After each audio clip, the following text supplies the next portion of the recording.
Selamat datang kembali di Wonosobo View. Ini tanggal 10 November ya, Hari Pahlawan. Nah, untuk itu saya mau ajak teman-teman jalan-jalan lagi di Wonosobo, tapi ini pada tahun 1948.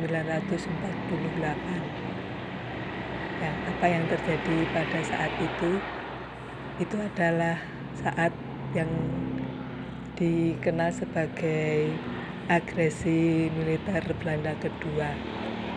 Nah, setelah perjanjian Renville pada tahun 17 Januari 1948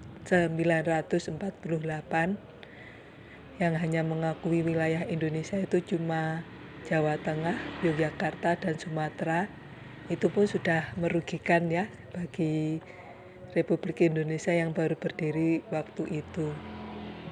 Dan sudah diperkirakan pasti Belanda akan menyerang kota-kota yang menjadi bagian wilayah dari Republik Indonesia. Bersumber dari buku literatur di Arpusdaya, buku Monumen Perjuangan Kabupaten Wonosobo, ini setelah Belanda menyerang Yogyakarta yang pada waktu itu adalah ibu kota Indonesia, dan itu wajar ya, sebagai ibu kota pasti sasaran yang pertama. Ini Belanda menyerang Wonosobo karena Wonosobo adalah target kedua setelah Yogyakarta. Ya, tapi kenapa target keduanya harus Wonosobo? Ya, mengingat biaya perang tidak murah, dan Wonosobo itu mempunyai kekayaan alam seperti teh, kopi, dan lain sebagainya yang bisa mengisi kembali kantong Belanda yang sudah terkuras akibat perang, yaitu jadi wajar saja kalau Wonosobo menjadi targetnya. Sehingga pada Senin Pahing tanggal 20 Desember 1948, Wonosobo ini diserang dari udara dengan dahsyatnya. Ini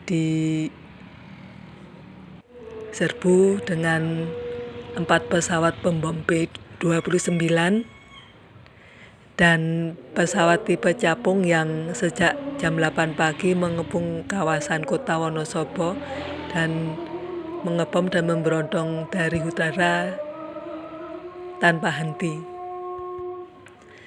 Karena para pejuang sudah bersiaga dan muncul satu komando ya untuk satu babak baru dalam perjuangan merebut kemerdekaan, yaitu dengan perang gerilya. Para pejuang ini mulai masuk ke desa-desa dan kawasan hutan dan gunung. Tapi sebelum itu, pasukan Republik Indonesia itu membuat siasat yang mungkin saat itu dinilai efektif, yaitu seluruh bangunan penting di bumi hanguskan, juga sarana transportasi supaya tidak dipakai untuk Belanda yang pada saat itu sudah mulai memasuki Wonosobo.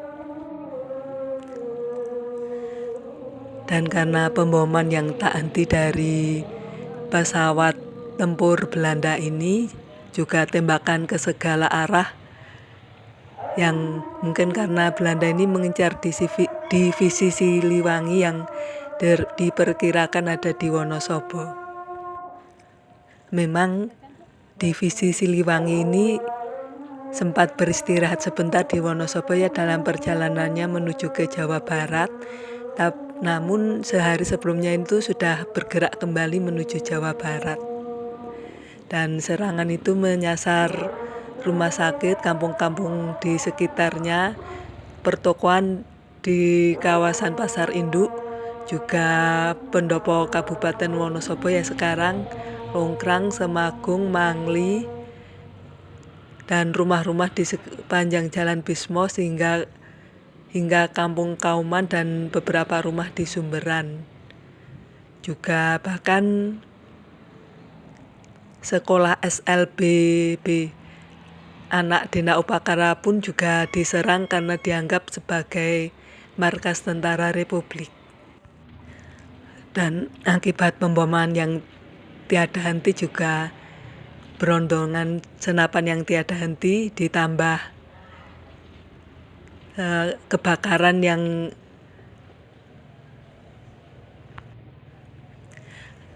yang diakibatkan dari pembumi hangusan Kota Wonosobo oleh para pejuang ini.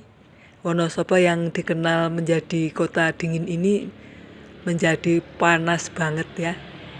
Ya bisa dibayangkan lah bagaimana suasananya pada saat itu. Dan pada tanggal 21 Desember 1948, Belanda memasuki Wonosobo dengan konvoi banyak sekali tank tempur. Niat sekali ya Wonosobo ini bakal ditaklukkan oleh Belanda dalam sekali pukul.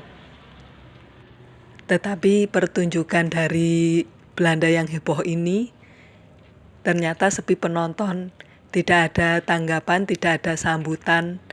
Karena para pejuang kan sudah menyingkir ke hutan, gunung, dan pedesaan di daerah sekeliling Wonosobo. Dan waktu memasuki kota Wonosobo, ini pasukan Belanda cuma disambut oleh keadaan kota yang sudah kosong melompong, bangunan-bangunan yang sudah hancur karena dibakar, juga rumah-rumah yang sudah hancur karena dibom dan diberontak oleh pesawat pembom oleh milik Belanda itu.